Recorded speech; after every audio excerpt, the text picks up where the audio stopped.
Boa tarde, Amadeu, e a todos que nos assistem. A Polícia Civil, inclusive, já confirma a identidade dos mortos. Sabino Neto Cardoso dos Santos e Leonardo Vieira Silva. Eles foram mortos com requintes de crueldade, podem ter tido pés e mãos arrancados ainda em vida. Vamos ver a reportagem. Os corpos chegaram no IML de Teresina por volta de 1h da madrugada desta terça-feira. Eles foram encontrados numa lagoa que fica a 2 quilômetros do município de Miguel Alves. Leonardo Vieira da Silva e Sabino Neto Cardoso dos Santos estavam com vários cortes pelos corpos. As duas vítimas estavam detidas no distrito policial do município de Buriti, no estado do Maranhão.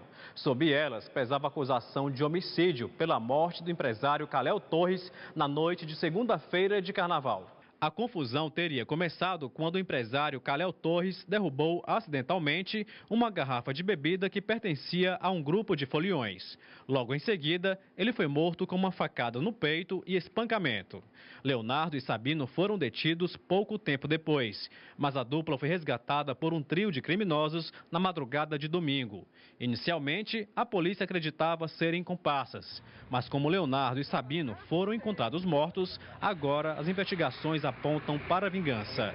O delegado de Miguel Alves, Paulo Nogueira, que acompanha o caso, conversou com o jornalista Joelson Giordani por telefone. O resgate era uma ação de vingança. Supostamente pessoas de Miguel Alves, pessoas ligadas à vítima, ao Caléo, foram até aquela cidade e fizeram esse resgate. Posteriormente, mataram os rapazes. Já há um primeiro crime, justamente a ação, o arrebatamento de preso, né, que aconteceu, já é motivo de inquérito, com certeza, lá pela delegacia de Buritis. Eles já devem estar trabalhando, investigando. E esse é o fato novo, né? É que, com certeza, pessoas ligadas a Miguel Alves, pessoas possivelmente de Miguel Alves, tenham feito essa ação. A gente passa a conversar a partir de agora com o gerente de policiamento do interior, delegado Willam Moraes. Delegado, já está estabelecida de fato essa relação entre esse duplo homicídio e o homicídio do empresário? Boa tarde. Boa tarde a todos. Na verdade, a gente começou a investigação agora. Nós soubemos que esses presos estavam detidos na delegacia de Buriti e logo após o sequestro dentro da delegacia foram encontrados mortos. Já em Miguel Alves, né? A relação faz parte da investigação, se há relação entre a morte do empresário e o assassinato dessas duas pessoas encontradas em Miguel Alves, né? O delegado Paulo Nogueira está fazendo esse levantamento, mas o que nós sabemos é que a forma como essas pessoas foram mortas, né? Bastante violenta, forma cruel, tiveram as mãos arrancadas, tiveram o pé também arrancado, orelhas decepadas, então foram tirar as vísceras dessas duas vítimas. Né? Pode ter acontecido em vida, delegado? Na verdade, quem pratica um crime dessa forma está querendo colocar muita dor nas vítimas, né? O que expressa um sinal de ódio, de rancor muito grande.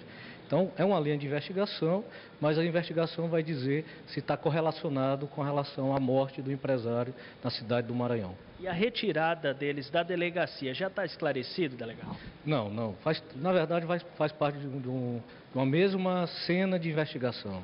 Ou seja, nós temos que saber se esse sequestro na delegacia está relacionado com a morte do empresário, quem seriam essas pessoas que participaram desse sequestro e quem seriam os autores. Se as mesmas pessoas que resgataram, ou melhor, que sequestraram, seriam as pessoas que mataram essas duas pessoas que estavam presas na cidade de Buritis. Existe algum histórico de desavença entre o empresário e as pessoas que o mataram? Existe algum fato anterior? Na verdade, nós não sabemos quem matou ainda, né? Nós temos ainda hipótese que está sendo apurado.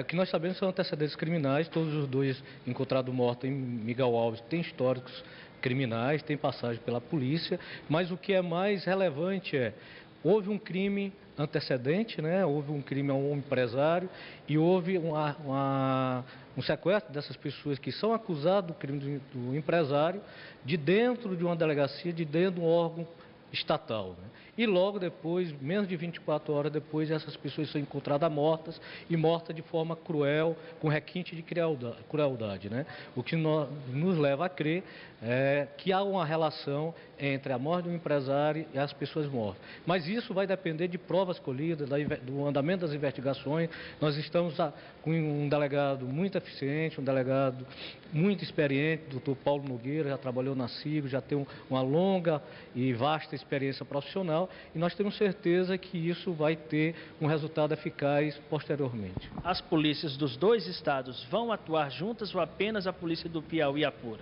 Nós já estamos atuando junto, tanto é que o delegado de Buritis, quando soube da morte dessas duas vítimas que estavam presos, se deslocou à cidade de Miguel Alves, estava presente no momento das perícias, tanto do local de crime como da retirada dos corpos, para ser feito o IML. O delegado Paulo Nogueira está em constante contato com o delegado de Buritis, trocando informações, fazendo levantamento e diligências conjuntas. É um caso de difícil solução pela sua experiência, delegado? Eu acho que é uma investigação que tem por onde a gente começar. Nós já temos um crime antecedente, temos crimes anteriores, né, tanto o homicídio como o sequestro, e tem uma linha de investigação boa. Temos alguns indícios, esses indícios têm que ser transformados em provas, é uma questão de tempo dessas colheitas de provas, de a gente buscar essas provas, e com certeza não vai demorar muito para a gente apresentar à sociedade os autores desses crimes, ou seja, do sequestro dessas pessoas na cidade do Maranhão e também os autores desses duplo homicídios. Muito obrigado, delegado William Moraes, pelas informações que nos trouxe. Amadeu, uma última informação. Continua foragido, sendo procurado pela polícia, o adolescente identificado como Railan. É esse da foto que nós vamos mostrar a partir de agora, acusado de atirar contra uma menina de 9 anos de idade durante o carnaval. A garota vítima permanece internada e a família também temerosa por conta da liberdade desse rapaz. A família pede e a polícia também, quem tiver informações acerca do paradeiro de Railan, favor informar através do número 190 para que a polícia possa pegá-lo. Amadeu.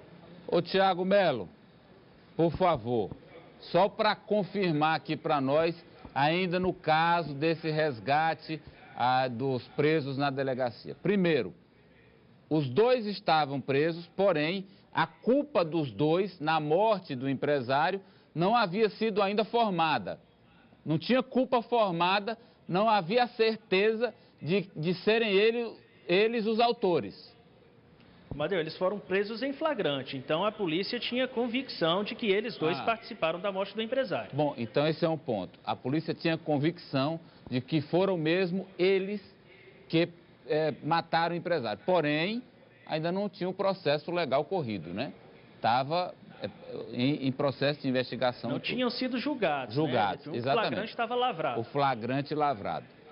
Segundo ponto, esse é um caso onde a polícia só trabalha com a hipótese de vingança. Essa pergunta eu preciso repassar ao delegado. Existe alguma outra situação sendo apurada, delegado, além dessa situação de vingança? A polícia não pode trabalhar apenas com hipótese. É lógico que tem uma linha de investigação que é mais provável e a gente vai descartando as outras linhas. Nós temos sim outras hipóteses.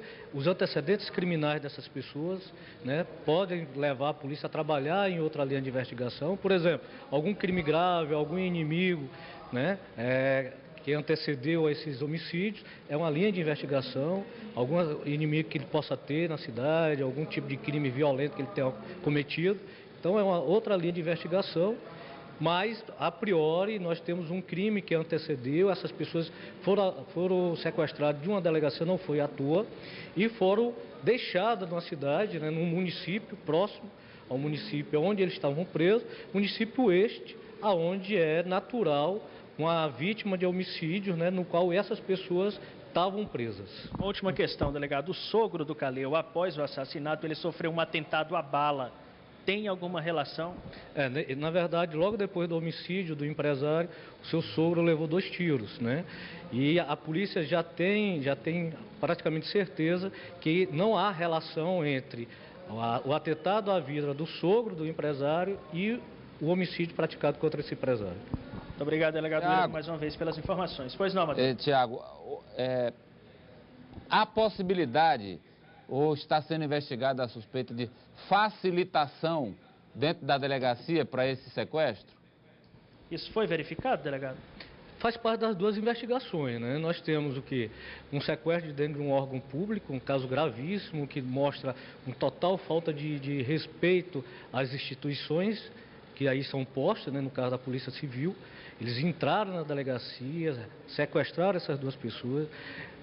As vítimas foram encontradas com os pés envoltos em fita gomada e uma delas estava utilizando uma algema, né? Pode ter sido pega na própria delegacia. Faz parte da investigação, esses detalhes, né?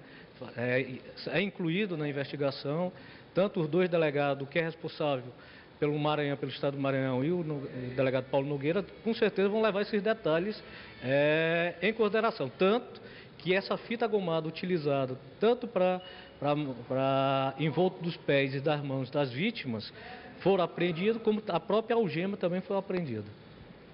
Mais alguma questão, Amadeu? Ok, Tiago, obrigado ao delegado também. E lamentável que a crueldade e também a perversidade, né?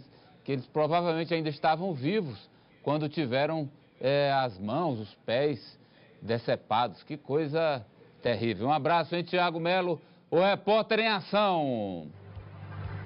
Esse caso, a polícia já disse aí, pode haver outra linha de investigação, mas basicamente isso se trata de uma vingança, ou seja, de justiça com as próprias mãos. No momento em que a sociedade, e isso é muito claro aí nas manifestações das redes sociais pela internet, o povo acha que o sistema de justiça, o devido processo legal, não está dando conta de conter a violência. E por isso, muitas vezes, e esse foi um caso, ou o caso hoje, por exemplo, registrado em Teresina, de um assaltante que foi, que o povo tentou linchar, linchou, né?